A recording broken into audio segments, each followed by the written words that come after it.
The monarchy did not tremble because of a rumor, a speech, or a passing palace whisper. It trembled because King Charles was handed a sealed timetable that removed choice from his hands. Inside, it was the date no one expected to see so soon. The day he would step aside, and the day William would begin carrying the crown before the nation was ready to say goodbye. Before we go deeper into what this really means for the royal family, make sure to subscribe so you don't miss a single update. Charles did not reach for the paper at first. He simply looked at it, as if the seal itself had spoken before any word could be read. For years, the palace had moved around one quiet belief. His reign would be long enough to settle, long enough to prove, long enough to become more than a bridge between the Queen and William. The palace, meaning the royal household that manages the monarch's duties, schedules, advisors, and public role, had prepared for patience. But patience was suddenly gone. A private royal directive, a formal internal instruction carrying the weight of senior royal authority, stated the truth in plain terms. Charles was being compelled to abdicate earlier than expected, and William had been given the secret date of transfer. The king read it once, then again, and something inside him seemed to retreat. Abdication means a monarch giving up the throne before death, and for Charles, that word did not feel like procedure. It felt like being asked to surrender the life he had waited decades to begin. He set the sealed paper down slowly, not because his hand was weak, but because the movement gave him one last moment to feel in control. The crown was still his. The rooms were still his. Yet the date said otherwise. Somewhere beyond that closed door, the future had already been scheduled. William received the same truth in a separate private briefing, and the prince did not smile. He did not ask how soon he could begin. He lowered his eyes, held the page carefully, and understood that inheritance had arrived dressed as grief. A council decision, meaning a formal conclusion reached by senior figures advising the royal structure, had shattered the expectation of a steady reign. This was not advice.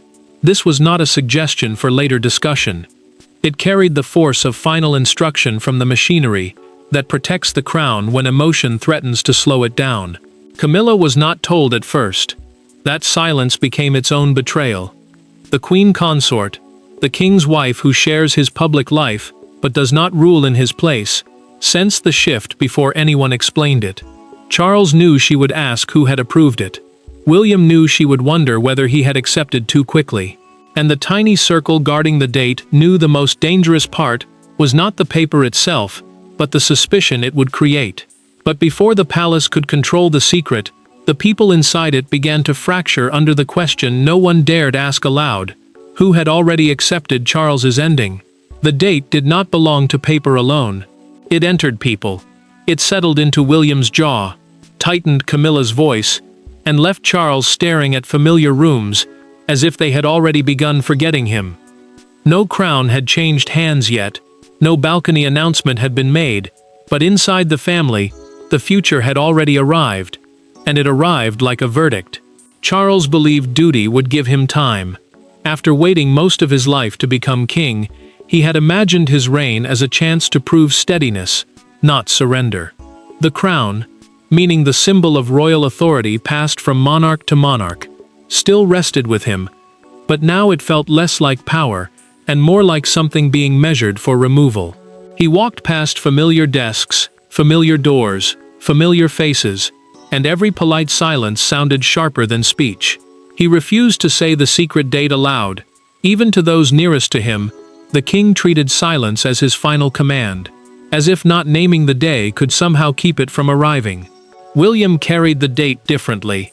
The prince had always known he would inherit, but knowing is gentle, compared with being told exactly when your father's reign will end. The heir, meaning the person next in line to the throne, spoke carefully to Catherine later, choosing each word like it might break something between them. He admitted he felt no victory. He felt power and grief placed into the same hand. Catherine listened without interrupting, and she understood why his face had changed. The future king was not preparing for a ceremony. He was preparing to stand where Charles still stood. Camilla sensed the shift before anyone explained it. She watched a private meeting end without her being called in, and the queen consort felt anger rise beneath fear. She had stood beside Charles through years of judgment, waiting, and repair. Yet now the most important decision of his reign had moved around her like she was no longer central to it. Camilla asked one aide whether the king had requested privacy, or whether privacy had been requested for him. The aide did not answer quickly enough, and that pause told her everything she feared. A trusted aide noticed the red dispatch box being removed earlier than usual that evening. The dispatch box, a locked case used to carry official papers for the monarch's review, had always marked the rhythm of Charles's authority. Its early removal felt small, but inside the palace, small signs carried heavy warnings. Charles saw it go. William heard about it later. Camilla understood the insult immediately, and as suspicion spread through the corridors, the palace was forced back to the hidden moment that made this abdication no longer avoidable. Every royal crisis has a moment people later pretend they did not recognize at the time. For this family, it was not a headline. It was not a betrayal shouted across a table.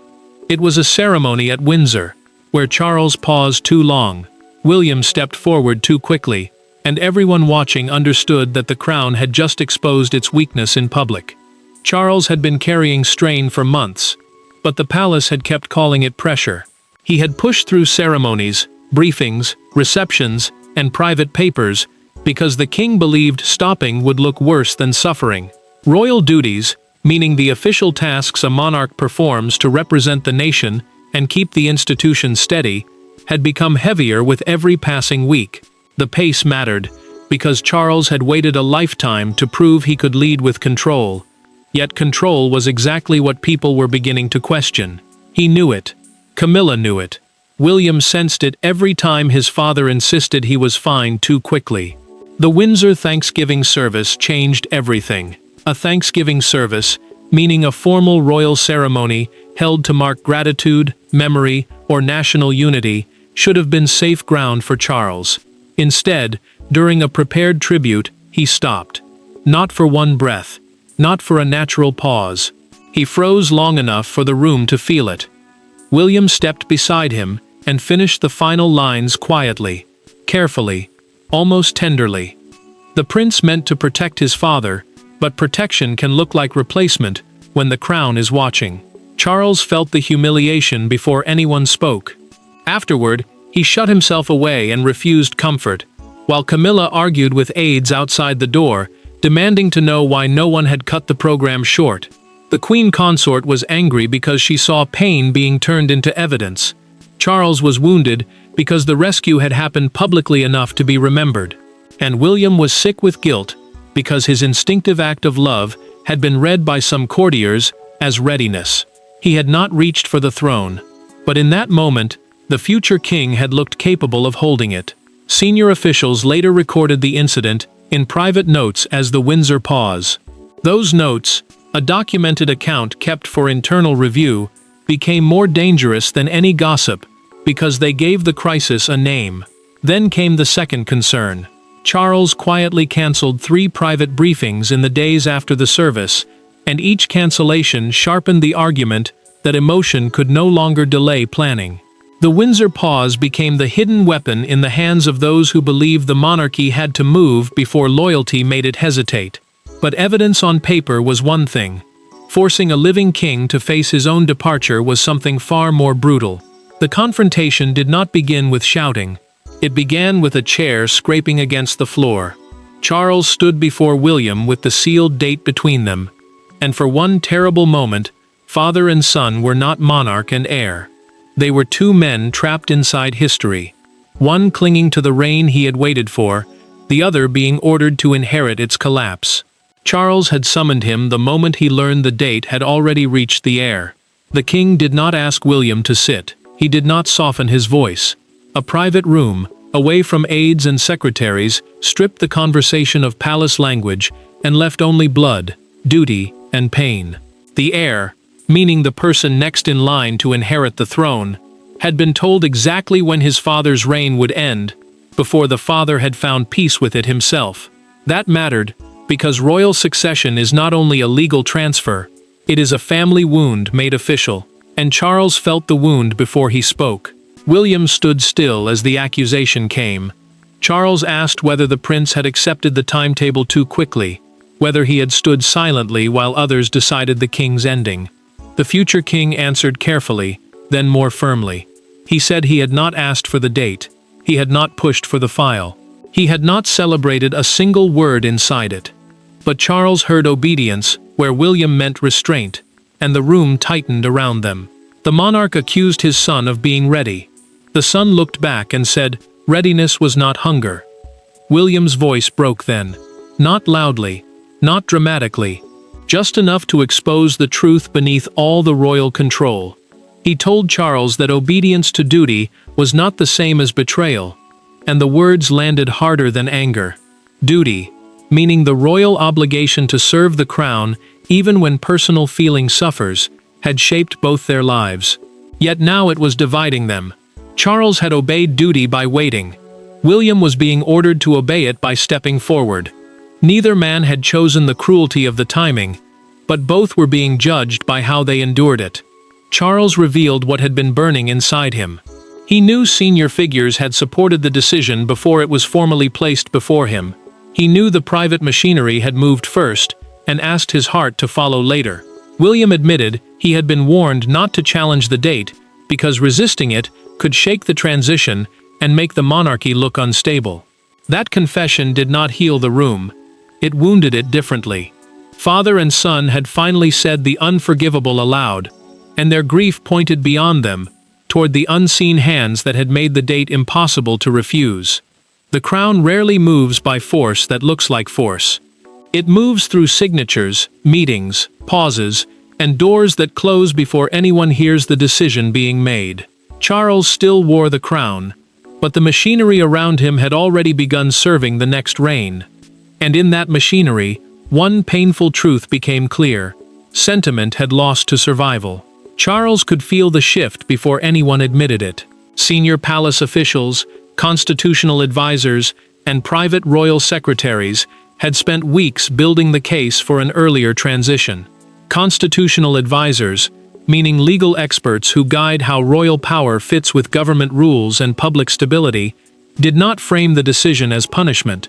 They called it protection. Protection of continuity, protection of confidence, protection of the monarchy from looking uncertain at the very moment it needed to look calm. But to the king, protection felt dangerously close to removal. A longtime courtier saw him pass that afternoon and waited for the usual nod. It never came. The courtier had served Charles for years, through waiting, coronation, pressure, and private storms. Yet that single missed greeting landed like a dismissal. A courtier, meaning a senior royal household figure who serves closely around the family, understands the language of tiny gestures. This one said everything. Loyalty had become helplessness. The man who had once protected the king's rhythm now watched another rhythm forming around William. Camilla demanded answers the moment she learned the plan had moved without her. The queen consort asked why she had been excluded from the discussion of her husband's final chapter, and her anger carried something deeper than pride. She felt erased. She had stood beside Charles when public opinion was cruel, when acceptance was slow, when every smile had to be earned twice. Now, when his reign was being shortened, she was treated like someone to be informed after the fact. Camilla did not forgive that silence. She carried it like an insult. William's preparation files revealed how far the plan had gone. The prince's papers were already marked with the transfer date, and that detail proved the machinery had advanced beyond theory. Preparation files, meaning private briefing documents used to train an heir for duties, meetings, and national responsibilities, should have felt practical. Instead, they felt like evidence. The date had been chosen to fall after one final major royal duty, giving Charles a controlled exit and giving William a clean beginning. It was neat, it was careful, it was merciless. Charles understood the real message. The palace had not stopped serving him, but it had started preparing beyond him. William understood it too, and that knowledge gave the future king no comfort. The machinery may have secured the crown, But it had also triggered consequences inside the family that could not be contained. Because once the palace began preparing for William, in silence, Charles had to face the first visible signs that his reign was already being packed away. The morning after the decision felt ordinary only to those outside the gates. Inside, nothing was ordinary. A schedule changed. A briefing moved. A name appeared where it had not appeared before. Charles noticed each small adjustment with the precision of a wounded man, and every quiet correction told him the same thing. The palace was learning to live without him. Charles opened his morning folder and stopped at the first page. One document had already been copied to William, not as a courtesy, but as preparation. The folder, meaning the daily set of official papers placed before the monarch for review, had always been proof that the king remained the center of decision-making. Now it felt like proof of the opposite. William was receiving earlier briefings. The prince was being brought into matters before Charles had finished considering them. Decisions once routed through the king's office were being quietly redirected, and that mattered, because power in a monarchy often moves before the public ever sees it. Staff were told not to use the word abdication. They were instructed to say transition preparation instead.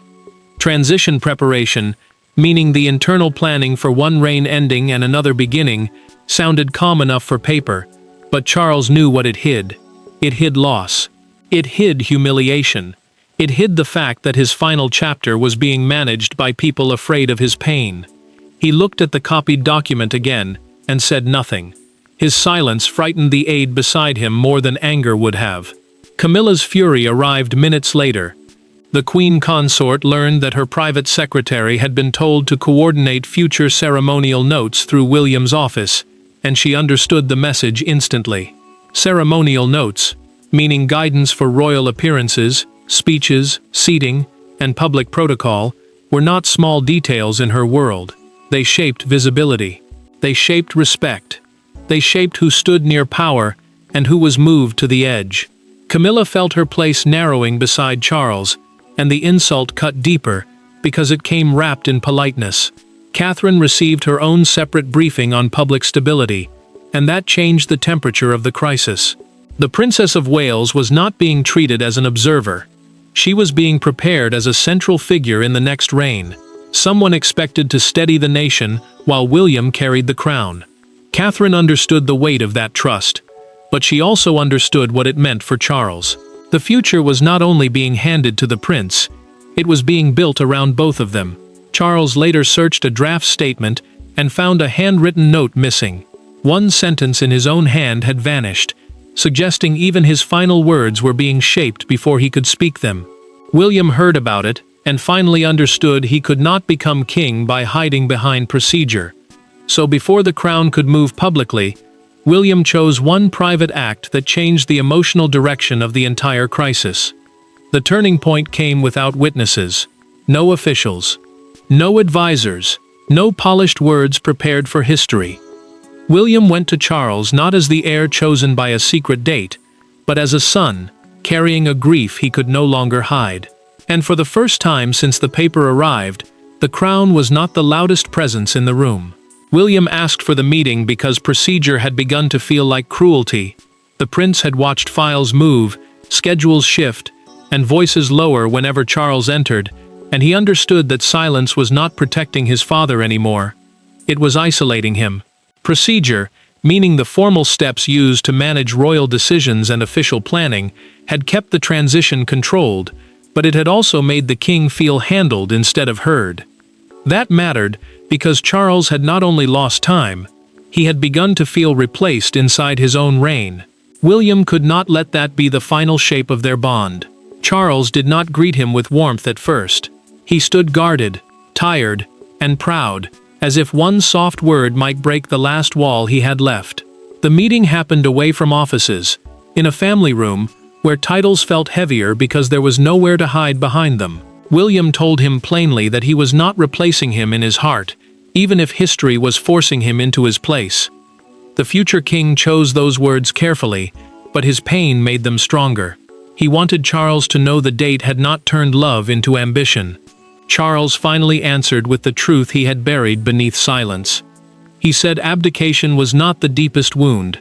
Abdication, meaning the formal act of a monarch giving up the throne, was painful enough, but feeling unnecessary before he was ready had cut deeper. The king admitted, through a recorded private family account, later preserved by a senior aide, that he had feared becoming a living shadow while others prepared the next chapter around him. William listened without interrupting. For once, the prince did not defend the system. He defended his father's dignity. William then revealed what he had quietly requested. He had asked that Charles perform one final public duty before the secret date, not as a symbol being moved aside, but as the monarch still worthy of farewell. A public duty, meaning an official royal appearance or act carried out before the nation, would let the king leave with honor instead of disappearing behind paperwork. Charles agreed, but only after asking his son for one promise. The monarchy must never pretend this had cost them nothing. William gave that promise. Charles accepted it with a silence that felt less like defeat and more like release. Their private reconciliation gave the palace the emotional foundation it needed, but the public still had to absorb the shock. And when the secret finally moved beyond palace walls, the nation saw not just a constitutional transition, but a family wound made public. By dawn, the secret had escaped the room where it was meant to stay buried. Britain woke to the kind of front page that makes people stop mid-step. Not because it shouted scandal, but because it made the private pain of a king feel national. The monarchy had prepared a transition. The public received it as a farewell. Charles watched the coverage without speaking. The palace had released a carefully worded statement, confirming an accelerated transition, but it avoided the private conflict that had torn the family open. A palace statement, meaning the official message released on behalf of the royal household, was designed to sound calm, controlled, and final. It mattered, because one wrong phrase could make the monarchy look divided, and one cold phrase could make the king look discarded. Charles understood both dangers. He heard the words chosen for him, and felt the words removed from him. Camilla sat nearby, furious in a silence that did not soften. The queen consort could see the story moving past her husband before he had even made his final appearance.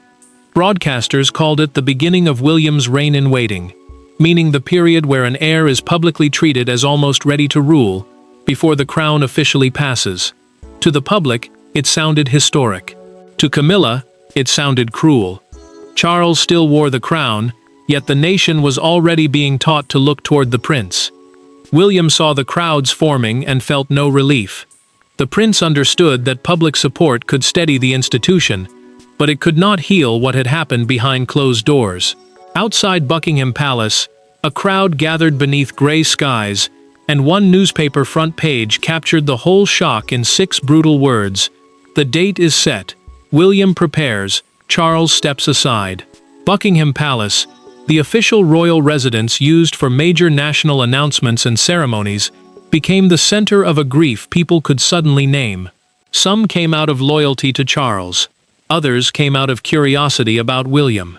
All of them came because something irreversible had begun. A senior broadcaster gave the moment its historic stamp during a live televised segment, calling it the most emotional royal handover in modern memory. That line spread quickly because it said what the palace statement would not. This was not just a schedule change. This was a father's ending and a son's beginning colliding in public. Charles heard the phrase later and lowered his eyes. Camilla heard it and turned away. William heard it and understood the nation was not only watching him rise, it was watching his father fade. Public reaction made one truth impossible to ignore. The monarchy would survive, but survival alone was not enough. Charles still needed closure.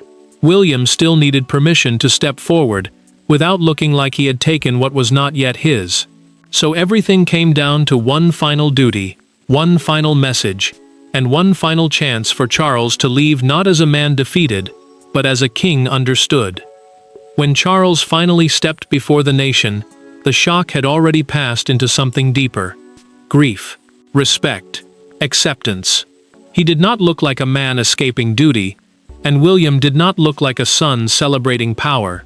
They looked like two generations standing on opposite sides of the same burden, both changed by the date that had forced history forward. Charles delivered his final address with calm dignity, and every word carried the weight of a rein cut shorter than he had imagined. The final address, meaning the monarch's last formal message to the nation before stepping away from the throne, mattered because it gave him one final chance to define the ending himself. He spoke of service, continuity, and the painful timing of departure. But beneath the controlled language was a man accepting that duty had taken even the ending from him. The king did not beg for sympathy. He did not blame the machinery around him. He simply let the nation hear that leaving early was not the same as leaving empty. William stood nearby afterward, careful not to overshadow him. The prince understood that this final image had to belong to his father, not to the future king waiting behind him. Kingship, meaning the full responsibility of ruling as monarch, had arrived through sacrifice, not victory, and William carried that truth in his restraint. He did not step forward too soon. He did not reach for attention. He allowed Charles the dignity that procedure had almost stolen from him. Camilla watched the moment with anger slowly giving way to silence. The queen consort had fought exclusion, feared erasure, and resented the speed with which the palace had moved beyond Charles. But as the king placed his prepared pages down, paused, and gave William a small nod, she understood something painful. The family had chosen survival over personal pride. That nod carried forgiveness more than ceremony. It told William he could step forward without carrying his father's bitterness with him. Charles's final private truth became clear in that moment. The forced abdication had not destroyed him. It had stripped away illusion and left only duty. Abdication, meaning a monarch giving up the throne before death, had first felt like defeat. But now it became something heavier and more honorable. The monarchy emerged wounded, but steadier. William was prepared. Charles was dignified. Camilla was silent, but she understood the choice, and the secret date, once feared like a weapon, became the turning point that saved the crown from deeper fracture. In the end, Charles was not remembered as the king who was pushed aside, but as the monarch who surrendered his crown so the institution could breathe again. And William inherited not just a throne, but the lesson of what it costs to keep one. Thanks for watching. Please don't forget to like and subscribe, and we will see you in next one.